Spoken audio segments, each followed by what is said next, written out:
Assalamualaikum warahmatullahi wabarakatuh. Selamat pagi, salam sejahtera untuk kita semuanya. Yang saya hormati Pak DCM, Pak Iding, Pak Ustadz. Ada 3 Ustadz di sini, yang sebagai khotib, sebagai Bilal, dan sebagai imam. Saudara semuanya, kaum muslimin dan muslimat yang disayangin Allah, yang diberkahi Allah. Izinkan saya sebelum kita sholat Idul Adha dan khutbah, saya ingin menyampaikan pesan-pesan singkat sebagaimana biasanya. Saudara sekalian, saya tidak akan pernah bosan untuk menyampaikan beberapa pesan singkat. Yang pertama, kita bersyukur pada pagi ini kita bisa berkumpul di acara sholat bersama Idul Adha pada pagi ini, tidak lain karena izin dari Allah SWT. Yang kedua, saya ingatkan kembali, kita sudah boleh tidak memakai masker, tetapi sebaiknya kita masih memakai masker. Karena apa? Karena COVID masih ada di sekitar kita. Setiap hari angka positif yang ada di Brunei masih lumayan, demikian juga di negara kita di Indonesia. Saya pun yang sudah 3 kali vaksin, 3 minggu lalu saya pun kena, pertahanan saya jebol. Setelah 2,5 tahun saya bertahan tidak kena, ya akhirnya saya pun jebol. Tapi alhamdulillah, jadi nggak perlu khawatir, sudah sembuh Pak. Tinggal batuk-batuk kecil yang ada di tenggorokan saya. Tapi insya Allah semuanya sehat selalu. Pesan saya tetap jaga kesehatan, karena kita berdekatan tetap menggunakan masker, tetap sering-sering cuci tangan, dan tes temperatur. Ya, saya kira ini saran dari manapun tetap sama. COVID masih di sekitar kita, varian baru masih ada. Ya, itu yang pertama. Yang kedua, tentu saya tidak akan bosan mengingatkan kita semuanya. Ini mumpung kita berkumpul bersama-sama seperti ini. Ya. Yang pertama, saya ingin mengingatkan, tolong paspornya dicek satu-satu. Kita orang asing di sini, kita bekerja di sini, jangan sampai paspornya mati, jangan sampai izin kerjanya mati. Ya, saya ulang, paspor itu adalah dokumen pribadi yang Anda semuanya harus pegang sendiri.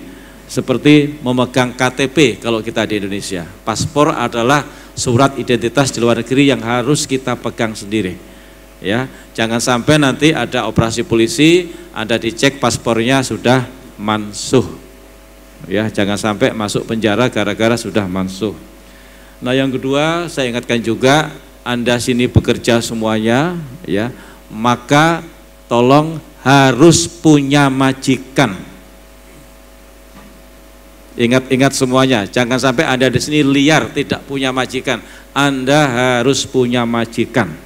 Karena majikan itulah nanti yang memberi pekerjaan, majikan itulah nanti yang menanggung gajinya dan lain-lain. Berikutnya, karena Anda bekerja, saya ingatkan Anda harus punya kontrak kerja. Apa ada yang tidak punya kontrak kerja?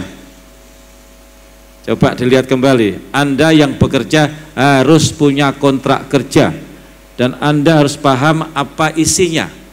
Pekerjaannya apa, bekerjanya sehari berapa kali, jam berapa, gajinya berapa.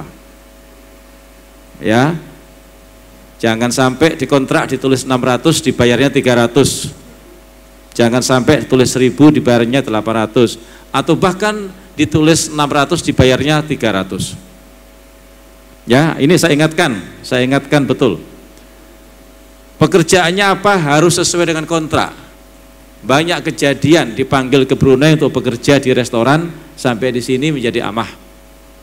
Di sini bekerja di bengkel, sampai di sini jadi sopir. Ya, dipanggil ke sini jadi sopir, sampai di sini jadi tukang kebun. Ya, jadi kontrak harus Anda ketahui isinya apa. Berikutnya, Anda ingat kembali, kalau belum tahu tanya ke majikan masing-masing, Anda harus punya asuransi kesehatan dan kecelakaan kerja. Cek lagi ya semua ya. Penting tidak itu asuransi? Anda harus punya asuransi dan masih hidup. Jangan nanti mati. Saya ingatkan berkali-kali daftar warga kita yang sudah meninggal tahun ini sudah 12 orang. Innalillahi wa inna ilaihi raji'un. Tahun ini Januari sampai Juni sudah tercatat 12 orang meninggal. 3 diantaranya karena COVID. Ya, yang lain sakitnya sakit orang kaya semua. Jantung, kolesterol tinggi, ya, stroke, gula tinggi. Karena apa? Makannya memang enak-enak di Brunei, jadi tidak ingat bahwa makanan kalau tidak hati-hati menjadi penyakit. Jadi asuransi tolong dicek masing-masing. Di rumah sakit Ripas, ya, tidak pernah sepi orang Indonesia sakit. Tidak pernah sepi orang Indonesia sakit tidak punya majikan. Sering terjadi sakit tidak tahu siapa yang bayar. Ya, KBRI bukan juru bayar. Jadi kalau Anda sudah punya asuransi pasti semuanya tenang. Tinggal sakit ya ke rumah sakit saja. Mudah-mudahan tidak sakit. Ya, jadi ini penting. Kendati saya setiap kali kemana-mana, setiap kali acara saya ingatkan berkali-kali. Hati-hati ya, hati-hati ya. Ternyata banyak pelanggaran-pelanggaran masih terjadi. Penjara di Brunei isinya masih 34 orang Indonesia di penjara. Sudah turun dari sebelumnya 44 orang. Tetapi masih banyak yang di penjara karena satu, overstayer. Itu tadi yang pertama, sudah mati paspornya atau izin kerjanya mati. Ya. 2, macam-macam. Saya tidak ingin terulang, saya tidak ingin di sini ada untuk apa kita sholat, maling, merampok, malu-malukan bangsa Indonesia ya, jangan sampai ada. Kemarin saya memulangkan satu orang saudara kita yang sudah keluar dari majikannya, kemudian berkebun, kemudian terlibat kegiatan lain yang tidak benar. Badannya sudah kurus, kering, akhirnya kita amankan di sini, kemudian sakitnya semakin parah, kita kirim ke rumah sakit Ripas. Tidak tahu siapa majikannya, tidak tahu siapa asuransinya, tidak ada yang bayar, tagihannya $6.000. Jadi KBRI mengalami banyak sekali orang kita yang di rumah sakit tidak punya majikan, tidak punya asuransi, tidak punya uang untuk membayar. Jadi kita pusing lagi. Jadi saya minta yang di sini, pertama yang tadi nomor 1, sehatlah semuanya, jangan sampai sakit. Kedua, ancang-ancangnya asuransi harus ada. Sehingga kalau ada apa-apa, insya Allah semuanya aman. Ya, berikutnya yang saya mau pesankan adalah, ya, saat ini di shelter ini tinggal 34 orang yang ada di shelter, dibanding tahun 2018 jumlahnya sampai 290 orang.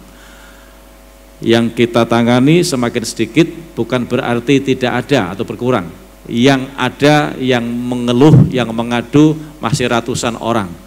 Tetapi KBRI senantiasa menyelesaikan dengan cepat semua masalah.